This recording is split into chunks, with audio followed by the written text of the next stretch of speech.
Baik, assalamualaikum warahmatullahi wabarakatuh. Perkenalkan, nama saya Muhammad Ronald. Di sini saya akan membawakan materi yang berjudul penyusunan laporan keuangan SKPD.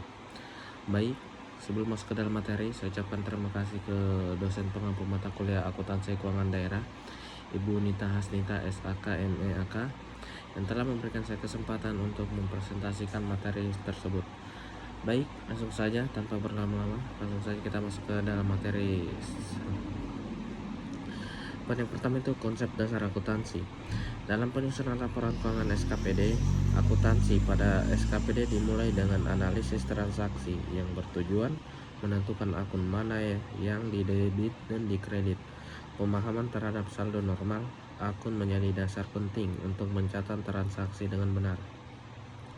Selanjutnya, proses analisis dan penjurnalan transaksi keuangan SKPD. Langkah pertama dalam siklus akuntansi SKPD adalah melakukan analisis transaksi, yaitu mengidentifikasi jenis transaksi dan dampaknya terhadap akun keuangan. Setiap transaksi harus dianalisis dengan cermat agar pencatatannya sesuai antara debit dan kredit. Setelah dianalisis, transaksi dicatat dalam jurnal umum sebagai catatan kronologis seluruh kegiatan keuangan. Jurnal berfungsi sebagai sumber utama dalam proses akuntansi. Pencatatan ini dilakukan secara sistematis untuk mempermudah proses selanjutnya, seperti posting ke buku besar dan penyusunan laporan keuangan. Selanjutnya, langkah-langkah penyusunan laporan keuangan SKPD. Penyusunan laporan keuangan dilakukan melalui beberapa tahap utama. Yang pertama itu jurnal, mencatat transaksi keuangan harian secara sistematis. Yang kedua, posting ke buku besar, memindahkan data dari jurnal ke masing-masing akun.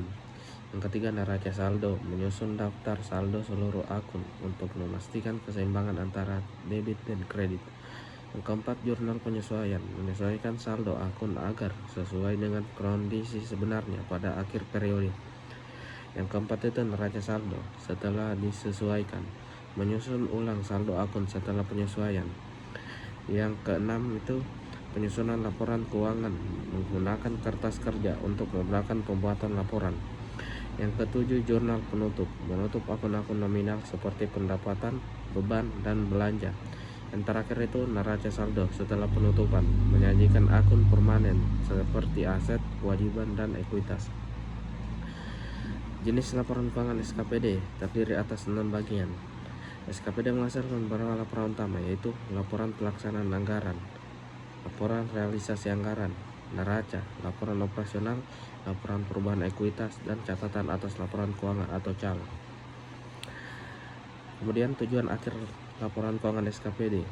Penyusunan laporan keuangan SKPD bertujuan untuk menyajikan informasi yang relevan, handal, dan transparan bagi para pemangku kepentingan.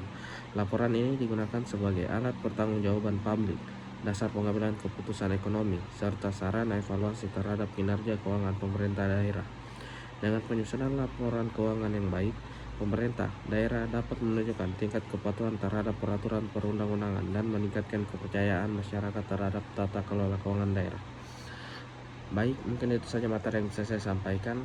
Kesimpulan dari materi tersebut ialah penyusunan laporan keuangan SKPD merupakan proses penting dalam mewujudkan transparansi dan akuntabilitas pengelolaan keuangan daerah. Tahapan yang sistematis mulai dari analisis transaksi sehingga penyusunan laporan akhir yang harus dilakukan secara cermat agar laporan yang dihasilkan akurat, wajar, dan andal. Laporan keuangan SKPD juga menjadi bagian integral dan sistem akuntansi pemerintahan daerah yang berfungsi sebagai bentuk pertanggungjawaban dan sarana evaluasi terhadap kinerja keuangan satuan kerja perangkat daerah.